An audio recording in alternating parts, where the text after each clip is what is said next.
लोकसभा चुनाव 2024 अपने आप में काफी चौंकाने वाला था। देखा जाए तो इन चुनावी नतीजों में सबकी जीत हुई है, विपक्ष की भी जीत हुई है और सरकार की भी जीत हुई है। और सबसे बड़ी बात, इस चुनाव में कोई हारा नहीं है। इन नतीजों से और भी कुछ अहम चीजें समझ में आती है। एक लाइन में कहें तो बीजेपी और एनडीए को दलित, महिलाओं और युवा वोटों का जबरदस्त नुकसान हुआ है। वहीं जिन सीटों पर कांग्रेस के उम्मीदवार नामांकन भरने के बाद बीजेपी में शामिल हुए, वो चीजें वोटर्स को अच्छी नहीं लगी। उदाहरण के लिए इंदौर में जहां वोटिंग से पहले कांग्रेस पार्टी के उम्मीदवार बीजेपी में शामिल हो गए थे, वहां 2,18,000 लोगों ने नोटा को वोट दिया है। ये अपने आप में बड़ा मैसेज है। और आखिर में इन नतीजों का पूरा निष्कर्ष इस एक लाइन में छिपा है, और वो लाइन है, जो जीता वही सिकंदर।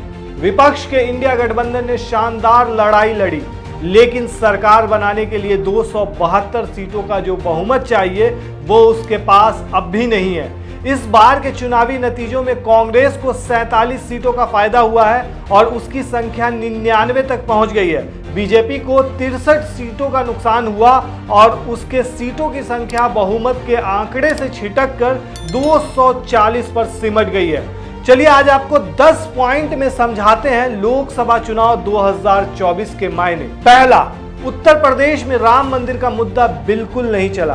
बीजेपी अयोध्या में भी चुनाव हार गई। इसके अलावा यूपी में बीजेपी के अंदर जो डिवाइड था, उससे भी पार्टी को नुकसान हुआ है। दूसरा पॉइंट, बीजेपी को हिंदी हार्टलैंड वाले राज्यों में जबरदस्त नुकसान हुआ है। खास तौर पर उत्तर प्रदेश में बीजेपी को पिछली बार से 30 सीटें कम मिली है। अब उत्तर प्रदेश में समाजवादी पार्टी सबसे बड़ी पार्टी बन गई है।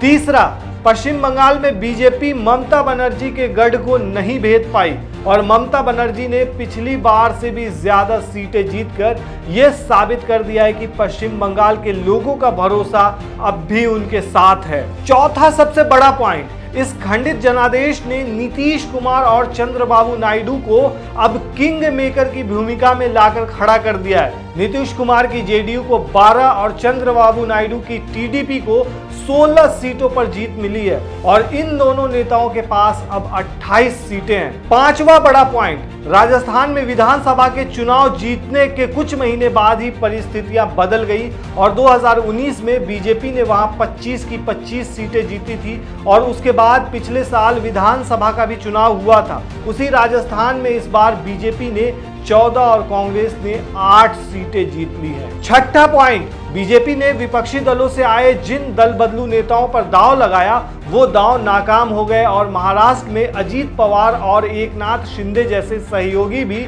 एनडीए को फायदा नहीं पहुंचा सके। सातवां पॉइंट, बीजेपी को इस बार पूर्ण बहुमत नहीं मिला, लेकिन 240 सीटों के साथ वो सिंगल लार्जेस्ट पार्टी रही है। वहीं विपक्ष के इंडिया गठबंधन की 20 पार्टियों ने मिलकर 234 सीटें जीती है। बीजेपी ने अकेले 240 सीटें जीती हैं। आठवां सबसे बड़ा पॉइंट, देश में गठबंधन वाली सरकार का दौर एक बार फिर से लौट आया है। इस बार लोगों ने मजबूत सरकार का ही नहीं, बल्कि मजबूत विपक्ष का चुनाव किया है।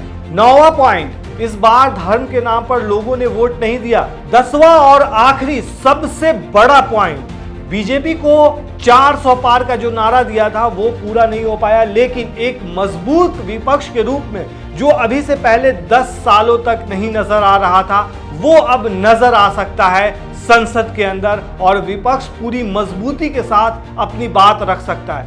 आपको क्या लगता है दोस्तों, इन 10 पॉइंट के अलावा जो भी आपको लगता है कि और भी जो फायदा हो सकता है या नुकसान हो सकता है, हमें कमेंट में जरूर बताएं। शुक्रिया।